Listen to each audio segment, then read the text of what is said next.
Buongiorno Elisa e benvenuta sul sofà di Millesima. Puoi presentarti brevemente, presentare Bisol? Buongiorno a tutti, mi chiamo Elisa Rossetto, sono l'export manager della cantina Bisol, una delle cantine di Prosecco più storiche in Valdobbiadene. L'azienda nasce nel 1542 e al momento è la 23esima generazione della famiglia Bisol che ha il controllo dell'azienda.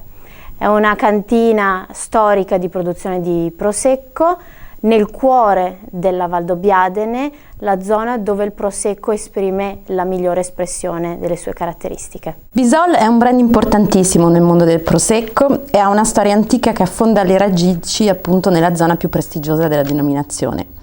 In questi ultimi anni abbiamo assistito ad una vera e propria follia attorno al Prosecco.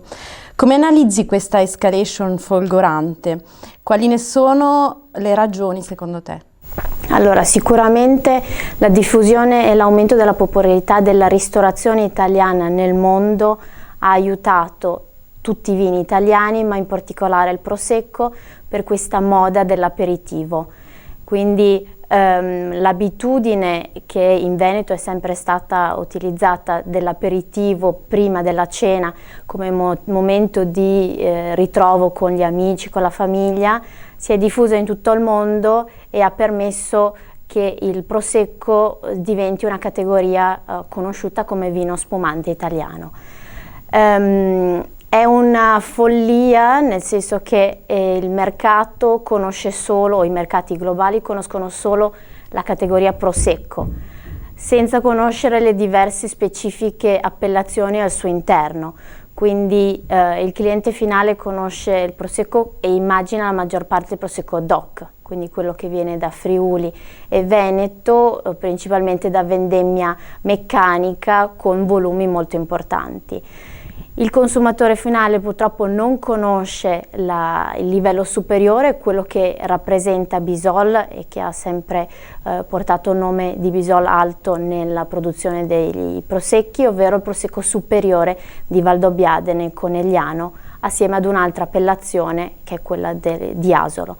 In questa zona le produzioni sono molto più limitate, la vendemmia è fatta a mano, c'è circa 1500 ore di lavoro per ettaro nel Prosecco superiore, al contrario delle 300 ore di lavoro per il Prosecco DOC, e questo dà già un'idea di come la qualità sia diversa. La richiesta, essendo forte, appunto vediamo apparire sul mercato dei prosecchi di qualità piuttosto modesta e il consumatore può a volte essere indeciso davanti a un'offerta così ampia.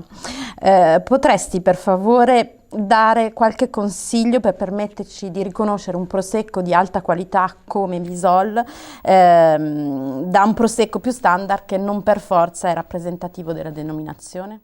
Allora, sicuramente poter andare direttamente sul Prosecco superiore di OCG, Valdobbiadene, Conegliano e Asolo. Questo non perché i prosecchi DOC non siano buoni, ma perché l'attenzione alla cura nei vigneti, durante la vendemmia, nella selezione delle cuvée è molto più alta. Il punto principale della qualità del Prosecco superiore sta nel territorio. Essendo Valdobbiadene un territorio con 3 tipi di terroir, questo permette all'uva glera, che è l'uva almeno l'85% deve essere presente da disciplinare Prosecco, di esprimere i sapori, le note più fruttate e un'acidità estremamente bilanciata. Hai una cuvée iconica che racchiude tutto il vostro savoir-faire, il terroir, la vostra storia? Se sì, qual è? Allora, l'ambasciatore di Bisol al mondo è Bisol Cru Crede Brut. È la cuvée che fa conoscere Bisol al mondo per la provenienza delle uve. Crede nel dialetto locale significa argilla, proprio perché il terreno è un terreno argilloso che permette all'uva di avere una forte mineralità. E questa mineralità la si sente in bocca anche nel perlage e permette di avere questo vino una acidità perfettamente bilanciata e un residuo zuccherino basso. Grazie mille Elisa per essere venuta a trovarci alla millesima e dopo andremo a degustare i tuoi vini. Volentieri, grazie a voi.